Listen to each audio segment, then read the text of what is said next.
Ang kasalukuyang katawan ni Orochimaru, si Ginyomaru, ay nagsimulang tanggihan siya, kaya nagsimulang umubo ito ng dugo at naisip na simulan na ang kanyang living corpse reincarnation. Kinuha ni Kabuto ang mga lumang ninja info cards mula pa noong Chunin exams 3 taon na ang nakalipas. Naalala ni Orochimaru noong una niyang nakita si Sasuke sa Forest of Death kung saan nilunok niya ang scroll ni Sasuke at pinilit pa itong saksakin ang sarili sa hita gamit ang kanay.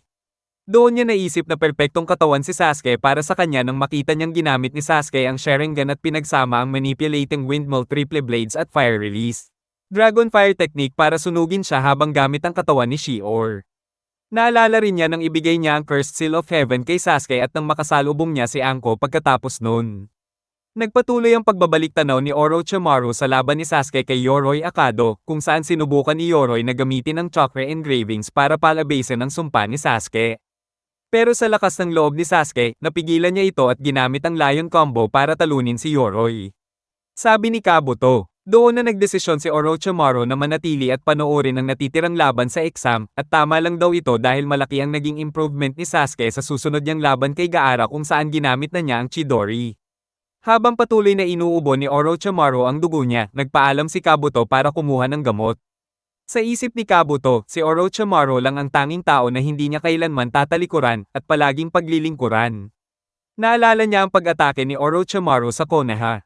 Kung paanong napatay nito ang 3rd Hokage at 4th Case Cage, at kung paanong nakipaglaban ito sa parehong sina Jiraiya at Tsunade. Sa Konoha naman, sinabi ng isang Anbo kay Tsunade na nawala ang team na ipinadala sa lawa at wala na roon ang Three Tails, kaya nagpadala siya ng panibagong grupo. Samantala, naalala ni Sasuke kung paano napakagaling ni Itachi sa Shuriken Jutsu at nagawa nitong tamaan ang lahat ng target. Gamit ang Chidori Current, tinapos din ni Sasuke ang lahat ng kanyang target.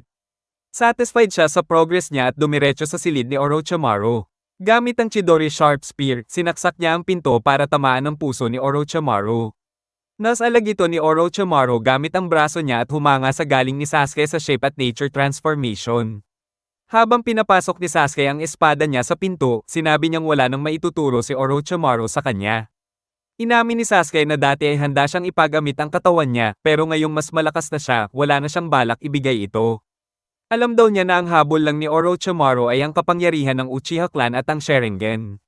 Dahil hindi nito matalo si Itachi, pinili na lang nito ang baby ng Uchiha Clan. Idinagdag pa niya na kadiri ang mga eksperimento ni Orochimaru sa tao at ang pag-inom ng mga kung anong gamot para guluhin ang kalikasan. Sa tingin niya, pathetic ang ginagawa ni Orochimaru para lang maging malakas gaya ng mga Uchiha. Para sa kanya, si Orochimaru at iba pang tinatawag na henyo ay average lang kapag inihambing sa talento ng Uchiha. Dahil sa galit, ipinakita ni Orochimaru ang tunay niyang anyo at sinubukang agawin ang katawan ni Sasuke. Pero pinutol ni Sasuke ang lahat ng ahas na gumapos sa kanya. Ginamit niya ang second stage ng Cursed Seal at sinabi kay Orochimaru na parang ahas ito na gustong lumipad at kaya pinalaki ang isang inakay sa sariling pugad, pero ang inakay ay naging agila na ngayon ay siya pang mangangain sa ahas. Mula doon, umatake si Orochimaru kay Sasuke dala ng matinding galit. Habang nakikipaglaban si Sasuke kay Orochimaru sa tunay nitong anyo gamit ang second stage ng Cursed Seal of Heaven, naalala ni Orochimaru ang kanyang nakaraan. Bata pa siya noon nang makakita siya ng balat ng puting ahas na pinaghubaran, kaya tinanong niya ang kanyang guro na si 3rd Hokage Hiruzen Sarutobi kung ano ang ibig sabihin nun. Sabi ni Hiruzen, bihira raw ang balat ng puting ahas at itinuturing itong swerte at simbolo ng bagong simula, posibleng ibig sabihin daw nito na muling isisilang ang kanyang mga magulang. Lumipas ang mga taon, habang nasa isang mission, nasaksihan niya ang pagkamatay ng kapatid ni Tsunade na si Noaki. Dito niya naisip na ang maikling buhay at kahinaan ng tao ay isang sumpa, kaya nagsimula siyang maghanap ng paraan para buhayin muli ang mga patay. Hindi nagtagal, naging apprentice niya si Anko na nakapansin sa balat ng puting ahas na itinatago niya. Sinabi niya kay Anko na hindi lang basta pagbuhay sa patay ang pinag-e-eksperimentuhan niya, kundi pati na rin ang pagpapagaling at regeneration. Sa mga panahong iyon, nakita rin niya kung gaano kagaling si Itachi Uchiha gamit ang kanyang Sharingan. Dito siya nagsimulang magnasa sa kapangyarihan ng Kekkei Genkai ng Uchiha Clan. Nang makakita siya ng mga scroll mula sa isang lumang aklat, napagtanto niyang imposibleng matutunan ang lahat ng Forbidden Jutsu sa isang buhay lang. Kaya nag-focus siya sa pagmaster ng Living Corpse Reincarnation para makamit ang immortalidad. Pero nahuli siya ni 3rd Hokage habang gumagawa ng eksperimento sa mga bangkay. Kaya tumakas siya mula sa Konoha, hindi bago nakipaglaban kay Jiraiya. Matapos makatakas kay Jiraiya, sumali si Orochimaru sa kilabot na grupong Akatsuki. Laking tuwa niya nang malaman na ang bagong kasapi sa grupo ay si Itachi mismo. Sinubukan niyang gamitin ang transference technique para agawin ang katawan ni Itachi, pero bigla siyang natrap sa genjutsu ng Sharingan. Sa loob ng demonic illusion, shackling stakes technique, pinutol ni Itachi ang kaliwang braso ni Orochimaru bago pa ito makaporma. Sinabi rin ni Itachi na wala siyang jutsu na hindi kayang basahin ng Sharingan. Dahil dito, umalis si Orochimaru sa Akatsuki at naghintay na lang ng tamang oras hanggang sa dumating si Sasuke na sa tingin niya ay magiging bago niyang katawan. Sa kasalukuyan, nagawa ni Sasuke na tagpasin gamit ang espada ang anyong ahas ni Orochimaru. Nagtaka siya kung tapos na ba ang laban at tinawag itong nakakadismaya. Habang unti-unting nawawala ang curse mark niya, biglang tumawa si Orochimaru at nilason si Sasuke gamit ang usok mula sa katawan niya. Dahil nanghihina na si Sasuke, sinimulan na ni Orochimaru ang kanyang immortality jutsu para sa wakas ay maaga ang katawan nito. Habang abala si Kabuto sa paghahanda ng gamot, napansin niyang wasak na ang pinto ni Orochimaru. Sumilip siya sa loob at nakita si Sasuke na nakatayo at isang puting ahas ang nasa sahig. Nagtaka siya kung si Sasuke pa ba yun o si Orochimaru na. Pero ginamit ni Sasuke ang Sharingan para ipakita kay Kabuto kung ano talaga ang nangyari.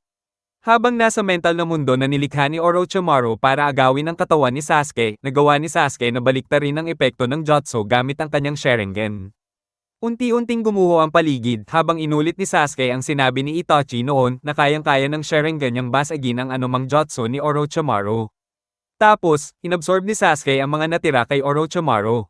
Gulat na gulat si Kabuto nang makita niyang tuluyan nang nawala si Orochimaru. Samantala, si Sasuke ay lumabas ng hideout na may nakakalokong ngiti sa mukha. Sa Konoha, habang pinagmamasdan ang dugong pulang paglubog ng araw, naramdaman ni Naruto, Tsunade at Jiraiya na parang may hindi magandang mangyayari. Sa isang mission, nakarinig si Anko ng kaluskos at biglang naghagis ng kanay sa direksyon ng ingay. Tinamaan at napatay niya ang isang puting ahas.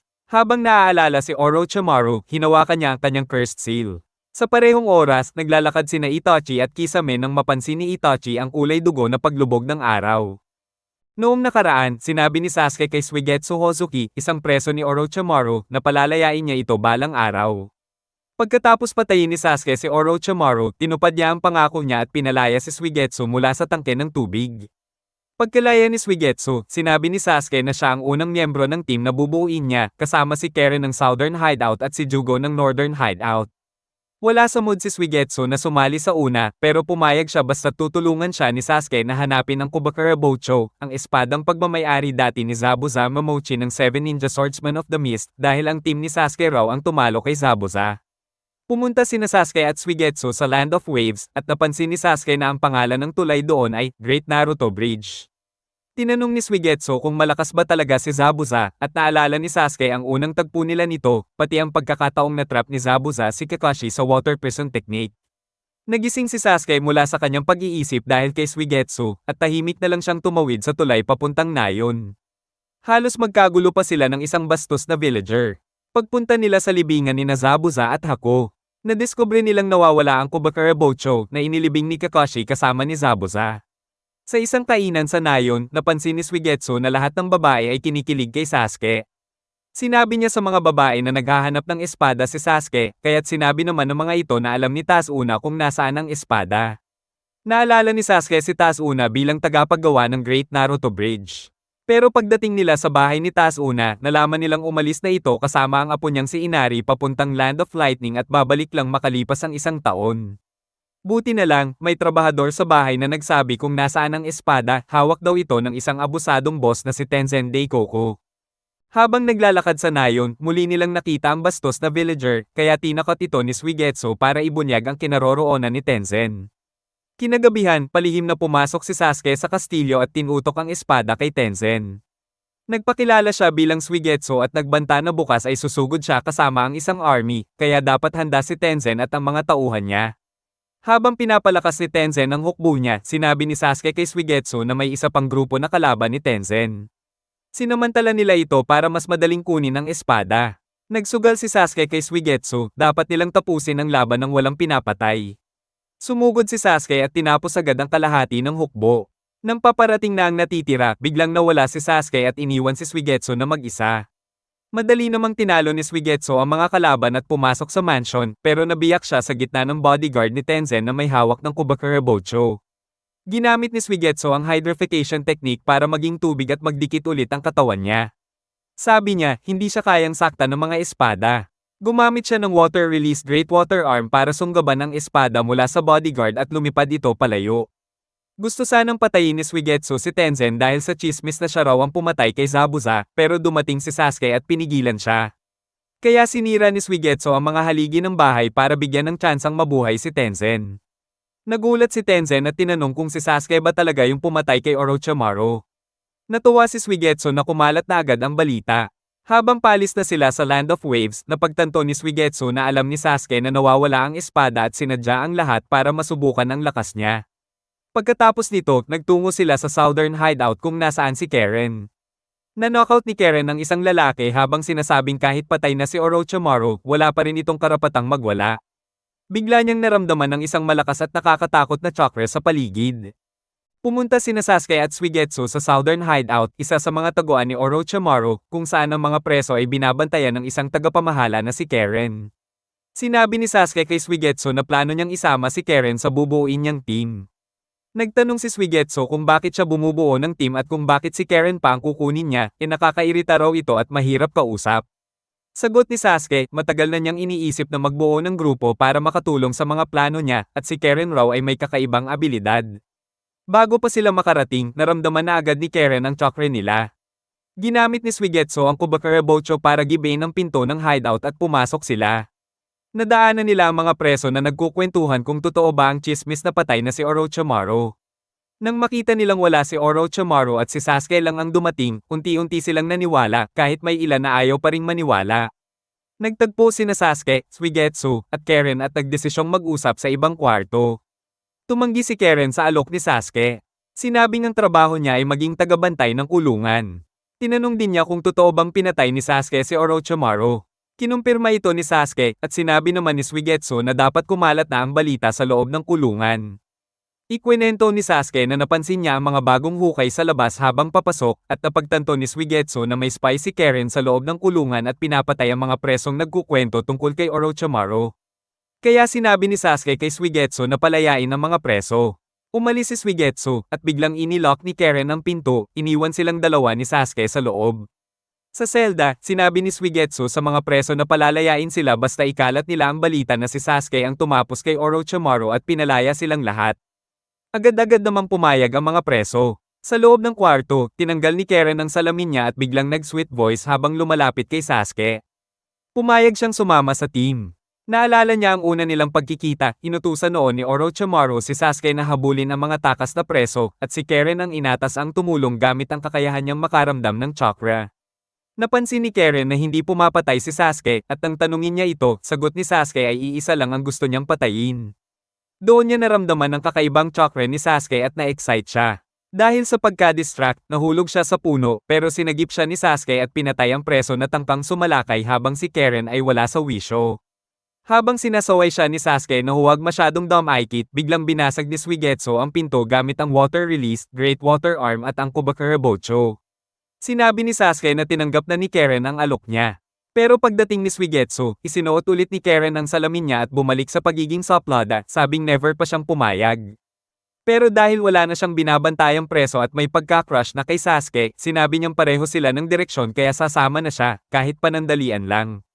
Umalis na ang tatlo para puntahan ang huling miyembro ng team, si Jugo, na nakakadena sa Northern Hideout.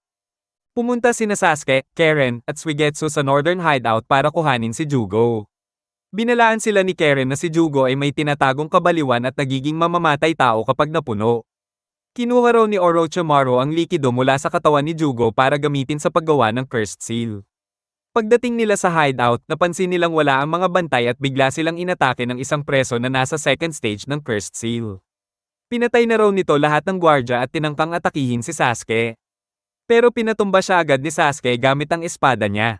Habang papasok pa lang sila sa loob, hinarang pa sila ng iba pang preso na may cursed seal din. Inutusan ni Sasuke si Suigetsu na ayusin ang mga ito pero huwag papatayin. Samantala, si Jugo ay nakaupo sa loob ng selda niya. Naalala niya kung paano siya pinakalma noon ni Kimimaro sa gitna ng isang pagwawala at nangakong palagi siyang andyan para kay Jugo. Ngayong wala na si Kimimaro, paulit-ulit sinasabi ni Jugo na kung may lalaking pumasok sa pinto, papatayin niya. Pero kapag babae raw ang pumasok, papatayin niya rin. Habang papalapit ang team ni Sasuke sa selda, sinadya ni Karen na iligaw si Suigetsu para makasama lang si Sasuke. Siya ang nagdala kay Sasuke sa selda ni Jugo.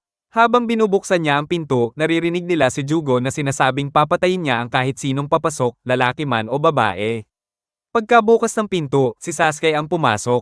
Biglang nag-transform si Jugo at sinugod siya. Nag-transform din si Sasuke sa second stage ng Cursed Seal at hinarang ang atake ni Jugo. Sinabi ni Sasuke na hindi siya andoon para makipaglaban kundi para makipag-usap lang.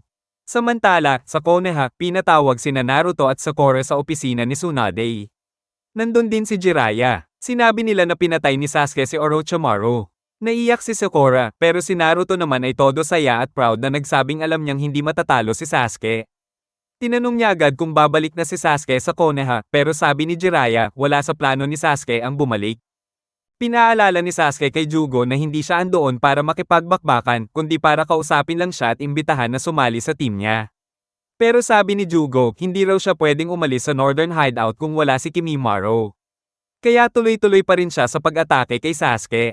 Sa nakaraan, si Kimimaro pala ang kumuha kay Jugo para sumama kay Orochimaru. Nangako si Kimimaro na siya ang magkokontrol sa kabaliwan ni Jugo gamit ang kanyang buto-buto powers, parang kulungan para mapigil si Jugo. Dumating si Suigetsu, at sinabi ni Karen na si Jugo ay may saltik, may topak-topak, at kailangan niya si Kimimaro para maging normal. Kaya raw siya sumama kay Orochimaru ay para makahanap ng lunas sa kabaliwan niya. Habang iniiwasan ni Sasuke ang mga suntok ni Jugo, nakisawsaw si Suigetsu at hinarang ang atake gamit ang dambuhalang espada niyang Kubakarabocho. Gumanti si Jugo gamit ang transformed arm niya, pero biglang pinalo silang dalawa ni Sasuke ng jutsu niyang Binding Snake Glare spell. Tinanong sila ni Sasuke kung gusto ba nilang mamatay. Dahil dito, kumalma si Jugo at bumalik sa normal. Tumakbo siya pabalik sa selda niya, nagmamakaawang ikandado ulit ang pinto at iwanan na siya, kasi ayaw na raw niyang makapatay. Pero sabi ni Sasuke, hindi siya papatay ng tao dahil poprotektahan siya ni Sasuke, siya na raw ang magiging kulungan ni Jugo, gaya ng ginawa ni Kimimaro.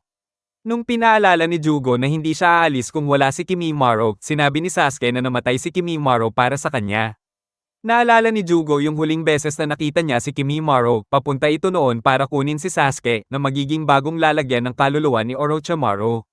Pareho lang daw silang prime host body ni Sasuke, kaya sinabi ni Kimimaro kay Jugo na parang si Sasuke na ang bago niyang anyo.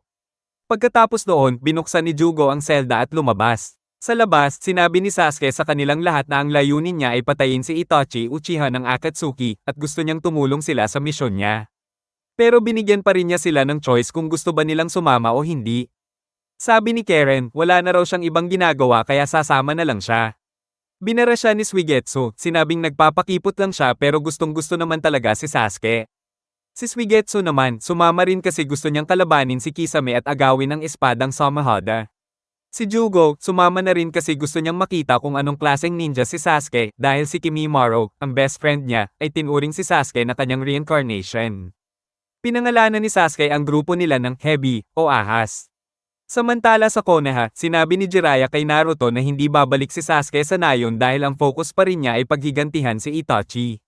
Dahil gusto pa rin ni Naruto na mahanap si Sasuke at alam niyang hinahanap ng Konoha ang Akatsuki, nagpanukala siya na ang pinaka-best na paraan para mahanap si Sasuke ay hanapin muna si Itachi.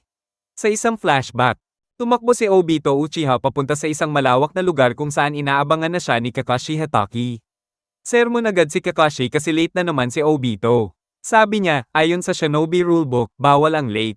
Dumating si Minato Namikaze, ang sensei nila, at sinabi na may bago silang mission. Dahil bagong jonin na si Kakashi, siya ang magiging leader ng grupo, kasama niya sina Obito at Rin, habang si Minato ay may hiwalay na mission. Bilang regalo sa pagka-promote ni Kakashi, binigyan siya ni Minato ng isang Flying Thunder God Kanai. Habang si Rin naman ay may pa-medic kit na handmade. Si Obito, kali mo magdala ng gift at na-bad trip pa siya nang sabihin kahit may regalo siya, wala rin daw silbi yun. Ipinaliwanag ni Minato na panahon ng gyera at ang Iwagakure ay umatake sa Kusagakure malapit sa Land of Fire. Ang mission ng team ni Kakashi ay sirain ang Konabi Bridge para maparalisa ang kilos ng kalaban. Si Minato naman ay lalaban sa frontlines bilang distraction. Habang nasa daan, nakita ni Kakashi si Mahiro, isang iwan ninja na nag-i-espiya. Napansin ni Minato na may 20 shadow clone si Mahiro. Sabi ni Kakashi, may bago siyang jutsu para dito. Ginamit niya ang Chidori at sinalpok lahat ng clone tapos tumakbo papunta sa totoong Mahiro. Pero dahil sa bilis ng Chidori, nagka-tunnel vision siya at hindi nakita na bubunot na ng espada si Mahiro. Buti na lang, dumating si Minato at nasagip siya habang palihim na nilagyan ng seal ni Minato ang paa ni Mahiro. Kahit ganun, nasugatan pa rin si Kakashi sa may kilikili. Habang ginagamot ni rin si Kakashi. Ginamit ni Minato ang Flying Thunder God technique para mag-teleport sa likod ni Mahiro at tinutukan ito ng kanay sa leeg. Umamin si Mahiro na pagkakamali niyang hindi siya umatras nung nalaman niyang si Minato pala ang kalaban ang kinatatakutang Yellow Flash ng Konoha. Tinapos siya agad ni Minato. Kinagabihan habang nakakam, inamin ni Obito na naiinis siya na galing siya sa Uchiha clan pero parang palpak siya kumpara sa genius na si Kakashi. Kwento ni Minato, kaya raw ganun si Kakashi ay dahil sa tatay niya, si Tsukumo, ang White Fang ng Konoha na minsang sinunod ang puso at sinagip ang mga kasama kahit labag sa mission. Dahil doon, kinutya siya ng buong nayon, pati na rin ng mga mismong sinagip niya. Di niya kinaya, kaya nagpakamatay siya. Simula noon, nagbago si Kakashi, ayaw na niyang mabaigo. Kaya sobrang strict to sa rules. Kinabukasan, umalis si Minato para sa sariling mission niya. Laking gulat ng lahat nang biglang nagsabi si Obito na susuporta na siya sa bagong kapitan nila, si Kakashi. Habang patungo sila sa bridge, naispatan sila ng 2 iwan ninja. Habang ginugulo si Kakashi at Obito ng isa, pasikretong kinidnap ng isa pa si Rin gamit ang camouflage jutsu. Gusto ni Obito habulin si Rin pero pinigilan siya ni Kakashi. Sabi niya, mas mahalaga ang mission kaysa sa kasama. Hindi dapat paiiralin ang emosyon. Pero tumutol si Obito. Hindi raw siya susunod sa utos ni Kakashi. Habang naglalakad palayo, sinabi ni Obito na para sa kanya, bayani si White Fang. At oo, ang ninja raw na lumalabag sa rules ay basura, pero ang ninja na iniiwan ang kaibigan, mas mababa pa sa basura. Pagkatapos ay nagiwalay na ang dalawa.